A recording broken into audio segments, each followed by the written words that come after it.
Kitab Yosua. Mari kita mundur sedikit dan mengingat kembali kisah sebelumnya. Allah memilih Abraham dan lalu keluarganya menjadi umat Israel yang kemudian dijadikan budak di Mesir.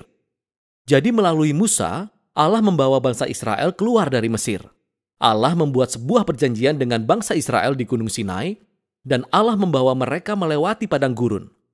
Kemudian bangsa Israel berkemah di luar tanah perjanjian, dan Musa mengajak mereka untuk menaati perintah Allah, supaya mereka bisa menunjukkan kepada bangsa-bangsa lain siapa Allah itu. Kitab Yosua dimulai persis setelah Musa mati dan bangsa Israel bersiap untuk memasuki tanah perjanjian. Kisah tentang Yosua dirancang dalam 4 gerakan utama. Pertama-tama, Yosua memimpin bangsa Israel memasuki tanah perjanjian. Dan ketika mereka sudah sampai di sana, mereka menghadapi permusuhan dari orang Kanaan, sehingga mereka terlibat dalam pertempuran. Kemudian setelah memenangkan pertempuran itu, Yosua membagi-bagi tanah perjanjian sebagai warisan kepada 12 suku Israel. Dan kemudian, kitab ini diakhiri dengan pesan terakhir yang disampaikan Yosua kepada bangsa Israel. Mari kita masuk dan lihat jalan ceritanya. Bagian pertama diawali dengan kematian Musa, dan Yosua ditetapkan sebagai pemimpin baru Israel. Dan penulis dengan sengaja menampilkan Yosua sebagai Musa yang baru. Sama seperti Musa, Yosua mengajak bangsa Israel untuk menaati hukum Taurat, yaitu perintah perjanjian yang diberikan kepada mereka di Gunung Sinai. Kemudian Yosua mengirim 2 pengintai ke tanah perjanjian, persis seperti yang dilakukan Musa di kitab Bilangan pasal 13 dan 14. Kecuali kali ini, semua berjalan jauh lebih baik daripada sebelumnya. Bahkan beberapa orang Kanaan berbalik dan mengikuti Allah Israel. Yosua kemudian memimpin bangsa Israel menyeberangi sungai Yordan dan memasuki tanah perjanjian. Sama seperti laut terbelah untuk Musa di kitab Keluaran, demikian juga sungai Yordan terbelah dan imam-imam mengangkut tabut perjanjian menyeberangi sungai Yordan diikuti oleh seluruh umat Israel. Sekarang di pasal 5, kisahnya mengalami transisi. Umat Israel mengingat kembali akar mereka sebagai umat perjanjian Allah dan generasi yang baru disunatkan. Dan mereka merayakan Paskah yang pertama di tanah perjanjian. Kemudian, mereka sudah siap untuk melanjutkan perjalanan. Dan Yosua mengalami perjumpaan yang aneh dengan seorang kesatria misterius, yang ternyata adalah komandan malaikat Allah. Lalu Yosua bertanya, "Engkau di pihak kami, atau engkau di pihak musuh kami?" Kesatria tersebut menjawab, "Bukan keduanya." Hal ini menunjukkan bahwa pertanyaan yang sebenarnya di sini adalah, apakah Yosua ada di pihak Allah? Jelas sekali bahwa keseluruhan kisah ini bukanlah tentang bangsa Israel melawan orang Kanaan, melainkan kisah pertempuran Allah. Dan bangsa Israel akan memainkan peranan sebagai penonton dan kadang-kadang sebagai pendukung rencana Allah. Kisah ini menuntun kita pada bagian selanjutnya. Kita menemukan berbagai cerita mengenai perselisihan yang dialami bangsa Israel dengan beberapa kelompok orang Kanaan. Dan bagian pertama menceritakan kisah 2 pertempuran secara detail. Dan kisah itu diikuti oleh beberapa kisah pendek yang merangkum tahun-tahun pertempuran menjadi beberapa ringkasan singkat. 2 pertempuran pertama adalah melawan kota Yeriko dan Ai. Kedua pertempuran itu menyuguhkan gambaran yang bertolak belakang antara kesetiaan Allah dan kegagalan bangsa Israel. Di Yeriko, bangsa Israel melakukan pendekatan yang benar-benar pasif. Mereka membiarkan hadirat Allah dalam tabut perjanjian, menuntun mereka mengelilingi kota diiringi dengan musik selama 6 hari. Dan sama seperti Rahab yang berbalik kepada Allah Israel, mungkin orang-orang Yeriko akan melakukan hal yang sama. Namun ternyata tidak. Jadi di hari ke-7, imam-imam meniup trompet dan tembok Yeriko runtuh, sehingga membawa bangsa Israel pada kemenangan. Inti dari kisah ini adalah bahwa Allah lah yang akan membebaskan umatnya. Bangsa Israel hanya perlu percaya dan menunggu. Lalu kisah selanjutnya tentang pertempuran melawan bangsa Ai yang memberikan pembelajaran yang berbeda. Adalah seorang Israel yang bernama Akan. Dia mencuri dari Yeriko beberapa barang yang dikhususkan untuk Allah saja dan dia berbohong mengenai itu.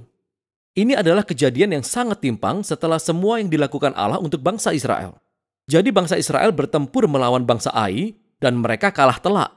Hanya setelah dengan rendah hati mereka mengakui dosa dan menindak dosa Akan, Israel bisa meraih kemenangan kembali.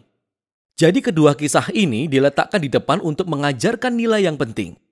Jika bangsa Israel ingin mewarisi tanah perjanjian, mereka harus menaati dan percaya kepada perintah Allah.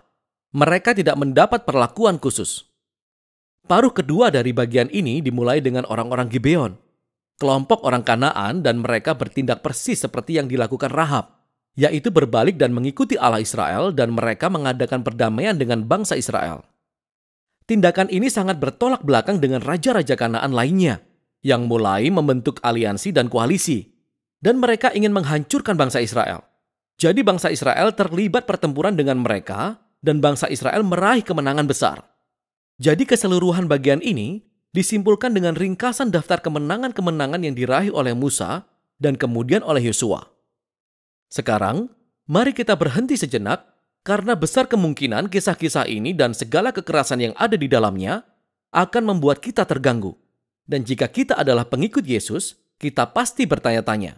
Seperti, bukankah Yesus berkata, "Kasihilah musuhmu"? Mengapa Allah menyatakan peperangan di sini? Jadi pertama, mengapa harus orang Kanaan? Alasan utamanya sebenarnya sudah dijelaskan sebelumnya di kisah Alkitab, yaitu karena kebudayaan orang-orang Kanaan sudah berubah menjadi sangat rusak secara moral, terutama jika berhubungan dengan seks.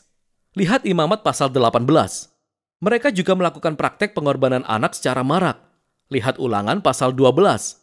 Jadi Allah tidak ingin praktek ini mempengaruhi umat Israel. Orang Kanaan harus diusir. Hal ini memunculkan pertanyaan kedua. Apakah Allah benar-benar memerintahkan pembantaian orang Kanaan seperti suatu genosida? Sekilas, kita melihat frasa yang digunakan dalam kisah-kisah ini. Bangsa Israel menghancurkan mereka sepenuhnya. Mereka tidak membiarkan satu orang pun atau apapun yang bernafas selamat. Tapi jika kita membaca untuk kedua kalinya dengan lebih cermat, kita akan melihat bahwa ungkapan-ungkapan ini adalah hiperbola dan tidak harfiah. Jadi kembalilah ke perintah awal tentang orang Kanaan dalam Ulangan pasal 7.